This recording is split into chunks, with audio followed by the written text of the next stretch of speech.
Picture the most expensive door in your business. It's not necessarily the door to your storefront or the door to your office, or even if you're using a door like a desk, the way that Jeff Bezos used to do.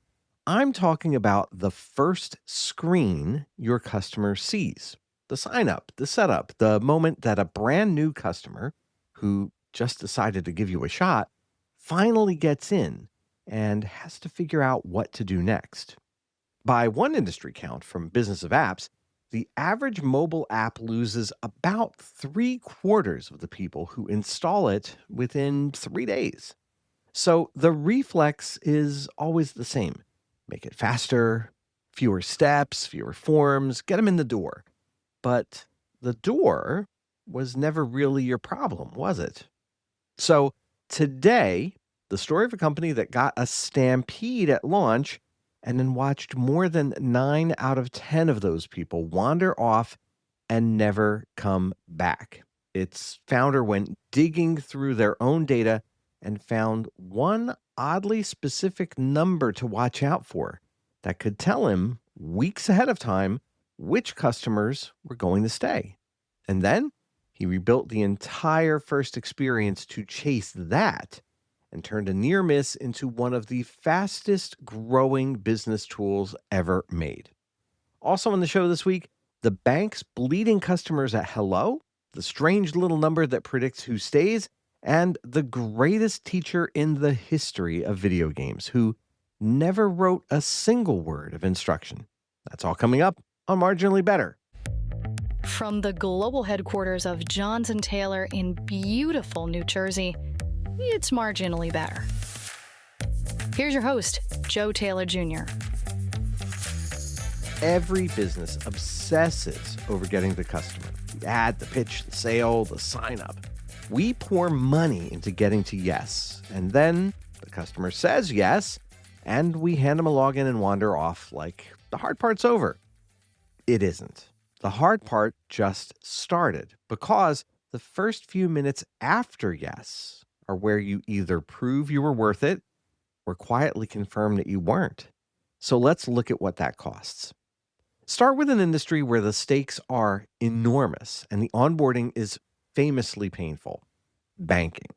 Late last year, a tech firm called Finergo surveyed 600 senior decision makers at banks, asset managers, fund administrators. They were across the UK, the US, and in Singapore. 70% of these institutions said they'd lost clients over the past year because their onboarding was too slow. 2 years earlier, that number was under half. So now let me be careful here because the scary version of this stat is not quite right. It's not that 70% of customers walk away, because on average, the abandonment rate they reported was closer to 1 in 10. But these are banks, and people don't switch banks on a whim. 1 in 10 people who started opening an account, who'd already decided they wanted in, they gave up somewhere in the paperwork and left. The UK corporate banks in the survey were averaging more than 6 weeks to onboard a new client. That's a front door problem. So the part that's easy to miss is onboarding doesn't just lose you the customer who quits, it taxes the ones who stay. In February of this year, an onboarding software company called OnRamp published a survey of 161 customer success leaders. And keep in mind, OnRamp sells onboarding software, so read their numbers with that in mind. But one finding is a little hard to ignore. Of the companies that cut their onboarding investment, trimmed the budget, thinned the team, most saw their churn go up within 6 months. Think about what that means. Onboarding feels like a cost. It's the unglamorous middle chore between the sale and the invoice. So it's the first thing that a stretched company cuts. The bill for cutting it doesn't show up on the onboarding line. It shows up months later in a different column called churn, where nobody connects it back to the door they stopped attending. So why do we keep getting this wrong? I think it's because we've confused two things that look alike but really aren't: A lot of us think onboarding means setup, forms, account creation, little product tour with the bouncing arrows telling you where the buttons are. And there was a huge trend in installing overlays like that for a while because product managers loved not having to go back to their dev teams to ask for better user interface elements. So we optimize the setup and we call it a day. But setup is the chore. Onboarding is the payoff. Onboarding is the moment the customer actually does the thing they came to do and feels it working. Now, growth people and Oprah have a name for that moment. They call it the aha, the first real win. And the uncomfortable truth is you can have a beautifully fast, frictionless setup that never once delivers an aha moment. Which brings me to a company that stopped counting how many people walked through the door and went looking instead for a number that told them who was going to stay.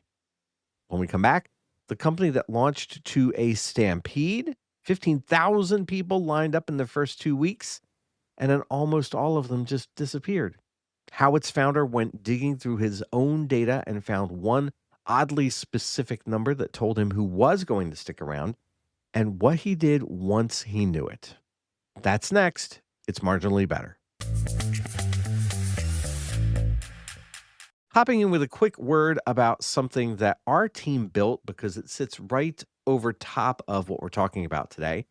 Everything that we're talking about most of the time for most businesses, that first screen is happening on your website. But you can't see your own website like a first-time visitor anymore.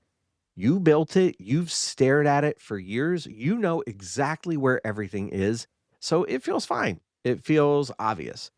But the person landing on it for the first time is standing in a doorway that you stopped noticing a long time ago. They don't know where to go. They're deciding in seconds whether you're worth the effort. And if they get stuck, they're not going to email you to complain. They'll just leave and you'll never hear about it. So that's why we made the website reality check. It's a way to teach yourself to see your own site the way a brand new visitor does. And if you've ever wondered whether your site is clear to everyone but you, that's the feeling this was built for. We've got a special promo code for you. Use code DOOR to get $20 off. And this works in your favorite podcast player. You don't have to install any special software. You'll find it at websiterealitycheck.com. It's Marginally Better. I'm Joe Taylor Jr. Let's go back to 2013. I want you to picture a small team in Vancouver led by a man named Stuart Butterfield. He's about to launch a piece of software for talking to your coworkers, which does not sound like much of a story, but stay with me. Butterfield is not a first-timer. Years earlier, he'd helped build Flickr, the photo sharing site, and he and his partner sold it to Yahoo. And the thing he was working on next had come out of the wreckage of something that failed. You see, for years, Butterfield's been trying to make this sprawling web-based multiplayer game. He poured years of his life into it, a ton of money into it, and it just never found an audience.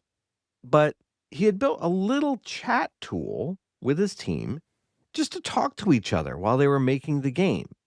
And that turned out to be the most important thing that team shipped. They called it Slack.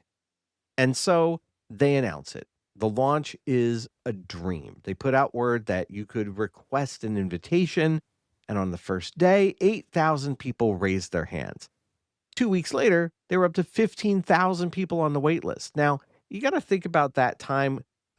Slack, you may take it for granted in your place of business now, but a bunch of us that had raised ourselves on things like AOL Instant Messenger or just plain old text messages, the idea that you could have a secure tool inside your business to do informal chat and not have to bring everything up in an email or a ticket, that was pretty wild. And Stuart and his partner at the time were internet celebrities for having built Flickr and grown it into something that was, again, at the time, really pretty revolutionary, a way for you to be able to share photos really seamlessly from any device at the time when there were not a lot of devices that you could use very easily to share images. So Butterfield's kind of a superstar. There's a lot of folks that are really excited to see what he's doing next. And all these people are on the wait list, and he looks closer at what folks are doing once they sign up and they get access to the service, and finds a little bit of a trapdoor under the whole thing because signing up for something and using something are not the same activity. By his own accounting, more than 90% of the people who filled out the form and created a team on that early version of Slack, they never really got started. They never bothered inviting a coworker. They never got a conversation going. They opened the box, they glanced inside, they wanted to see what the thing looked like in there, and they just drifted off. So that stampede at the front door turned out to be mostly tire kickers, people passing through the lobby and out the back. And that's the moment that matters because it's the moment that most businesses never even see. Those signups looked like a triumph. The reality was a big bucket with a hole in it.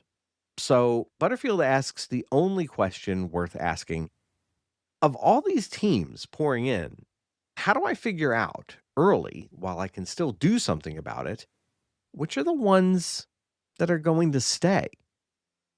Now, the easy thing to measure is the stuff at the door: signups, logins, numbers that go up and to the right, make everybody feel good.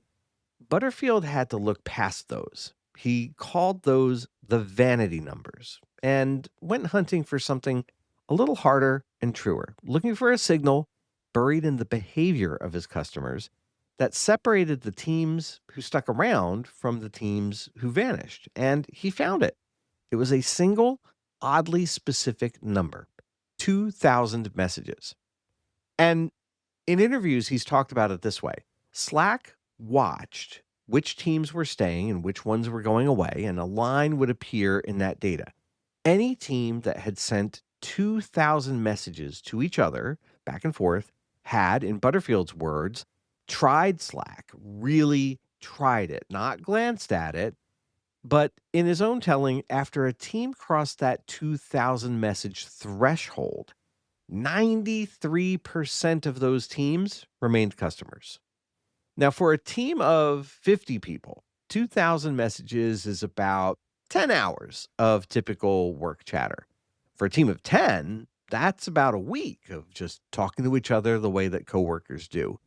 And it's the amount of use that it takes before a team stops thinking about Slack as a thing that they're trying out and starts treating it as a place they work. And remember, this is about a decade and a half ago when Slack was not a thing at work. It was, if you were doing chat at work, you were probably doing it in an illicit way. It wasn't really sanctioned, or maybe you were using um, text messaging or sidecar apps. There wasn't really an official way that was work focused to be doing this stuff unless you happen to work at a place like AOL. And I can tell you from experience that inside AOL, we had internal AOL Instant Messenger, which was kind of the precursor for Slack. So if you were in development, you might have gotten used to using a variety of different chat tools, but bring that out to broader teams that weren't used to chatting at work. It was kind of a wild thing to get used to. So this is why I want to be honest about what this number means and what it doesn't, because 2,000 messages wasn't causing anybody to stay. It wasn't like an early adopter would bring this tool to a broader team. They would hit 2,000 messages and they would go, oh my gosh, we're really locked in now. That wasn't really happening because you can't trick a team into loyalty just by goosing the message count. The 2,000 number is just the mark that a team leaves behind once it's found that particular tool useful. So Butterfield wasn't doing a magic trick here. He just figured out the fingerprint of customers who were really going to be dialed in. So once you know what that fingerprint looks like, everything changes because now onboarding has a target. When you have that particular threshold number for your business, it's no longer some vague vibe of here's where people feel comfortable. It's now a finish line. It has a number on it. You can get a new team talking to each other for real as fast as possible. So that's what they built toward. And if you have ever onboarded a team inside of Slack, you understand now why there's so much encouragement to send a few extra messages, try out different features. They're trying to get you to that magic 2000 number. They're nudging you to invite your teammates, to plug in other tools that you've been using to get conversations going, because every one of those moves marches that team closer to the moment that the product becomes undeletable, if not undeniable. So they started on purpose walking people from the lobby into the main room, and it worked. The company that watched 90% of its waiting list signups just wander off became one of the all-time fastest growing businesses, bought eventually by Salesforce for many billions of dollars, not because they made the front door faster, but because they figured out what happened after that and built for that instead. Okay, so again, don't come away from this and write down 2,000 messages like that is the number. You've got to find the version of that fingerprint for your own business. And your number is probably not 2,000. It's probably not messages because your business is different. But the lesson here is that every company has a finish line to a successful onboarding experience that locks in loyalty. And most businesses never even once try to find theirs. They're focused on closing the sale. They may have a retention program at a milestone of 3 months, 6 months, or a year. But still today, very few businesses are focused on that onboarding experience that's going to really lock in that loyalty in the first few weeks. So let me hand you an actual question to ask about your business because I think it's more useful than anything we've talked about so far. What is the specific thing that one of your new customers has to do and feel before they stop trying you out and they start trusting you? So for a gym, right? The gym might be the third visit to the gym, and that's the one where showing up is no longer a decision. It starts becoming a habit. If you're a bookkeeper, maybe it's the first month that the books closed cleanly and you can see that client really exhaling in that monthly meeting. For a restaurant, it could be something as simple as a second reservation. Every business has that moment, but few of us have managed to name it. So, this is where you, as a business leader, have the edge that Stuart Butterfield had to build an entire data team to figure out because he had to infer that moment from millions of rows of behavior. He couldn't really see his customers. He couldn't even see what was in the messages. He could just see the count of their activity. But you have a lot of visibility into what people are doing with you and in your business. You have a handful of new customers this month, probably, and you can watch them one at a time with your own eyes, with your own tools. You can see the moment that someone's shoulders drop and they decide that you're worth doing business with. You already probably kind of know when this happens, but you've just never treated getting them there as the job. So the question I'll leave you with isn't how fast is our sign up? It's quieter. What's the moment a stranger becomes a regular? And what are you doing on purpose to get every new customer to that finish line? So let's wrap up this week with one of the best onboarding experiences that I've ever heard of. It's not an app. It shipped in 1985, and it stars a plumber. And if you've ever held a game controller, you have played it. World 1-1, the very first level of Super Mario Brothers. And the man who designed it, Nintendo's Shigeru Miyamoto, was solving the same problem every business on Earth is trying to solve. A total stranger just showed up knowing nothing.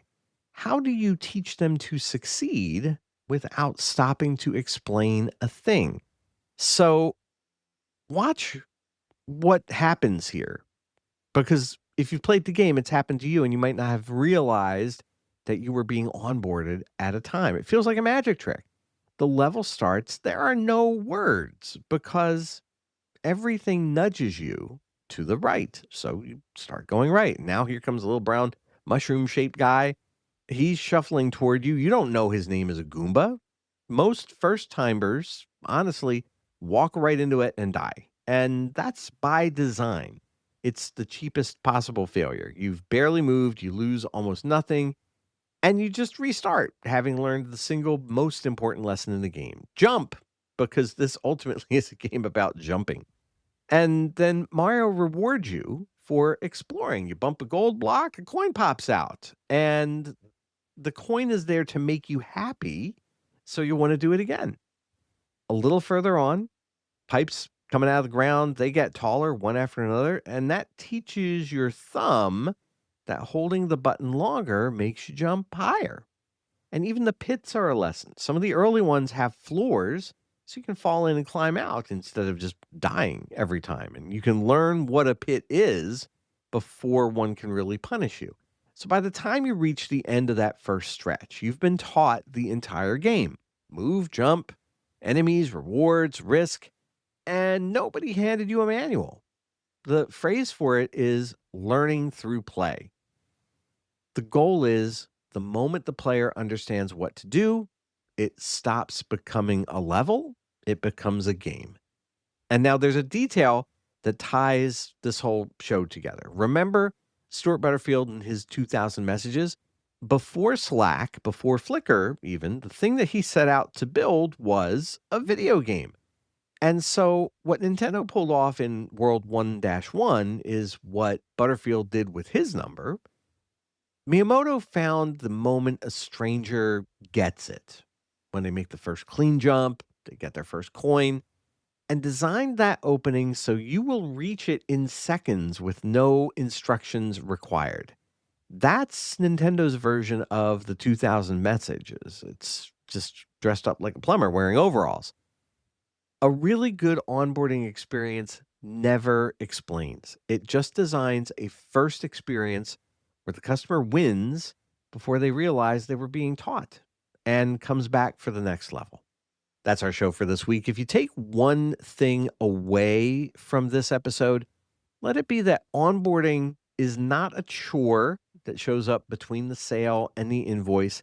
It's the first promise you actually keep to a new customer. It's the moment that customer finds out whether saying yes to you was smart.